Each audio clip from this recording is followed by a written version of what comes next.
అందరికీ జై తెలంగాణ. వేదిక మీదున్న పెద్దలందరికీ, వేదిక కిందున్న పెద్దలందరికీ ఈరోజు తెలంగాణ రాష్ట్ర ఆవిర్భావ వేడుకలను గొప్పగా జరుపుకోవడానికి ఇక్కడికి వచ్చిన బీఆర్ఎస్ పార్టీ కార్యకర్తలందరికీ, అదేవిధంగా మరి మీడియా మిత్రులందరికీ కూడా మరొకసారి ధన్యవాదాలు తెలుపుతూ, మరి సమయం చాలా తక్కువగా ఉంది కాబట్టి నేను రెండు విషయాలు మాత్రమే చెప్పి ముగిస్తాను.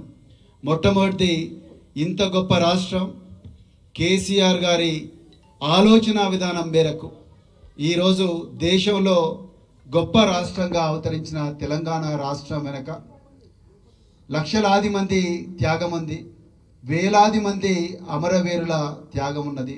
దయచేసి మనమందరం కూడా ఈ త్యాగాన్ని గుర్తు చేసుకోవాలి. అమరవీరుల త్యాగాన్ని ప్రత్యక్షంగా చూసే అదృష్టం నాకు కలిగింది. నేను ఉస్మానియా యూనివర్సిటీలో స్పెషల్ ఆఫీసర్గా ఉద్యమం మలిదశలో ఉన్నప్పుడు సిరిపురం యాదయ్య త్యాగం, వేణుగోపాలరెడ్డి త్యాగం, ఇశాంత్ రెడ్డి త్యాగం, మరెందరో అమరవీరుల త్యాగాలను చూడడం, ఆ త్యాగాలు జరిగినప్పుడు ఇక్కడ వేదిక మీద కూర్చున్న పెద్దలు హరీష్ రావు గారు, మరెందరో నాయకులు అక్కడికి వచ్చి మరి ఆ విద్యార్థుల శవాలను మోసిన ఏదైతే ఉందో ఆ పోరాటానికి నేను ప్రత్యక్ష సాక్షిని. అయితే మిత్రులారా, తెలంగాణ వచ్చి 10 సంవత్సరాలైంది, 11వ సంవత్సరంలో ఉన్నాం మనం ఇప్పుడు. మరి కేసీఆర్ గారు తన ఆలోచన విధానంతో, అద్భుతమైన పరిపాలన సామర్థ్యంతో ప్రపంచ పటంలోనే తెలంగాణను పెట్టారు. మరి ఈరోజు ఆ అమరవీరులు ఎవరైతే ఉన్నారో ఆ అమరవీరులకు దయచేసి గుర్తు తెచ్చుకోండి. ఆ అమరవీరులకు ఈరోజు దేశంలోనే అత్యద్భుత కళాఖండంగా ఈరోజు కేసీఆర్ గారు తయారు చేసిన సెక్రటరియట్ ముందు నిలబడే అవకాశాన్ని వాళ్ళు కోల్పోయినారు. కేసీఆర్ గారు దేశంలోనే గొప్పగా పెట్టిన మెడికల్ కళాశాలలో చదువుకునే అవకాశాన్ని అమరవీరులు కోల్పోయినారు.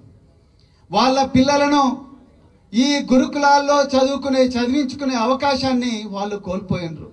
ప్రపంచంలోనే అత్యంత గొప్ప ఇరిగేషన్ ప్రాజెక్టుగా పేరొందిన కాళేశ్వరాన్ని చూసే అవకాశం వాళ్ళు కోల్పోయినరు. ఆ నీళ్లు పారిన నీళ్ళలో మొలకెత్తిన విత్తనాలను తినే అదృష్టాన్ని ఆ అమరవీరులు కోల్పోయినరు. ఆ గొప్ప అదృష్టాన్ని మనందరికి ఇచ్చిందన్న విషయం మనందరం కూడా గుర్తుపెట్టుకోవాలి. ఇక రెండవది, చివరి పాయింట్ నేను ఒక్కటే చెప్తున్నప్పుడు పెద్దలు వినోద్ కుమార్ గారు చెప్పారు, నేను మళ్ళొక్కసారి రిపీట్ చేస్తున్నా. ఈరోజు అంత గొప్పగా పోరాడి సాధించుకున్న తెలంగాణను ఈరోజు కాంగ్రెస్ ద్రోహులు ఈరోజు మళ్ళీ తాకట్టు పెట్టే ప్రయత్నం చేస్తున్నారు. అంతర్జాతీయ విపణిలో, దేశ విపణిలో తెలంగాణ తల్లి అంగాంగాన్ని తాకట్టు పెట్టే కుట్రను ఇలా కాంగ్రెస్, ఇక్కడ కేంద్రంలో బీజేపీ చేస్తూ ఉన్నది. దయచేసి గుర్తుపెట్టుకోండి. అది హిమాచల్ ప్రదేశ్లో పవర్ ప్రాజెక్టులో ఇన్వెస్ట్మెంట్ కానీ, లేకపోతే కింద ఆంధ్రప్రదేశ్ బనకచెర్ల మరి గోదావరి నలాలను తీసుకుపోయే బనకచెర్ల కుట్ర కానీ, ఇవన్నీ కుట్రలు. మరి నేటికి నేడు మరి గురుకులాల్లో కేసీఆర్ గారు ఎంతో గొప్పగా ఏర్పాటు చేసిన గురుకులాల్లో విద్యార్థులను మళ్ళీ టాయిలెట్లకే పరిమితం చేసే కుట్ర ఈరోజు తెలంగాణలో జరుగుతూ ఉన్నది.